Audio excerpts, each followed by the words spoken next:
Girl, let me tell you something. If your lighter dies and your matches get wet, you're not doomed. You just need to get creative. Today I'm showing you every real way to make fire without a lighter. Friction, sunlight, batteries, chemistry, all of it. And by the end of this, you're going to be the friend nobody can mess with. First, a quick lesson.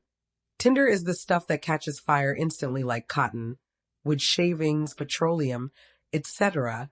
Kindling is the slightly bigger sticks that take that tiny flame and help it grow. And fuel is the big wood that keeps the fire burning long term. Basically, Tinder starts it, kindling boosts it, and fuel sustains it. Okay, sis, friction fire sounds cool until you actually try it. Your arms will cry. Your soul will question itself. But when you get that first ember, baby, it feels like Beyoncé handed you the mic. The first method of friction fire making is the bow drill. It requires a spindle, a fireboard, a bow, and a cap. You wrap the spindle with the bowstring, place it in that little notch in your fireboard, and saw the bow back and forth like you're cutting through your ex's excuses. Next, the hand drill for the patient and the blessed. This one is just your hands and a stick.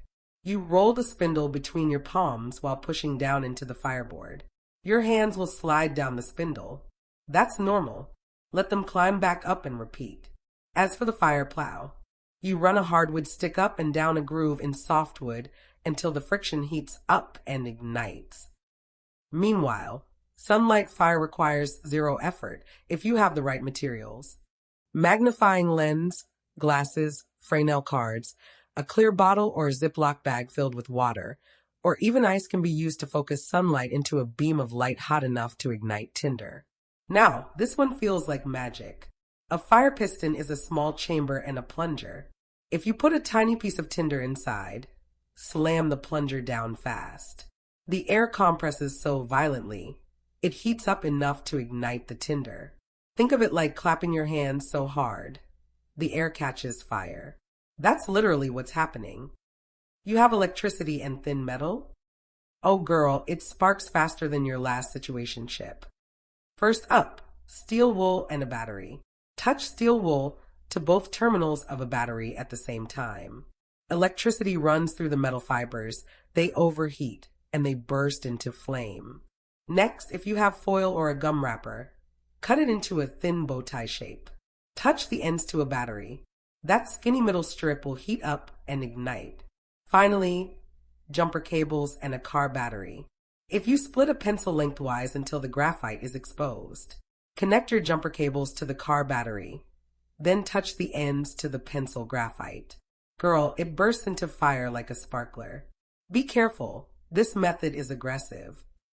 Or, using the same setup, you can strike the two jumper cable clamps together near your tinder and use those sparks to start a fire. Now, on to chemical fires. Potassium permanganate is that powerful purple stuff that does the most. It oxidizes everything, which basically means it helps clean, disinfect, and purify like a champ. People use it to treat water, sanitize wounds, calm certain skin issues, and even clean air in industrial spaces. It's the quiet little overachiever of the disinfectant world. If you add a few drops of glycerin to a pile of potassium permanganate, it will burst into flame in about 20 to 30 seconds. As for potassium permanganate and sucrose sugar, if you mix a 1-to-1 ratio of permanganate and sucrose and add a spark or apply friction, it will set off hard. And antifreeze? If you add a few drops to potassium permanganate, it creates a delayed but strong ignition. It's slower than glycerin, but still powerful. Mixing bleach, or more commonly, pool chlorine, with brake fluid results in a highly volatile and dangerous chemical reaction. Caution is advised.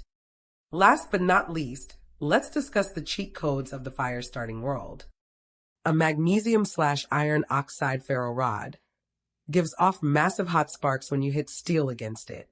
This will ignite a piece of tinder with ease. Rocks that produce a spark when struck include quartz, flint, chert, jasper, agate, and iron pyrite, also known as fool's gold. When a suitable rock is struck against a piece of high-carbon steel, the rock's harder edge shaves off tiny fragments of the steel. The friction of this action is so intense that these small steel fragments immediately oxidize and ignite in the air, creating the visible, hot sparks of burning metal that can then ignite dry tinder. An honorable mention: magnesium shavings make an incredible tinder source. That's it.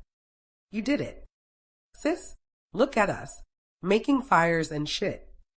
We just made fire using wood, sunlight, electricity, chemistry, rocks, tools, and with almost nothing. If you can do this, you're not helpless, you're dangerous, you're adaptable. You're a woman who will not freeze and will not be forgotten. Please like, share, subscribe, and comment if you have ever used an unconventional fire starting method. And as always, stay learning, stay fierce, and stay lit. Love you, sis.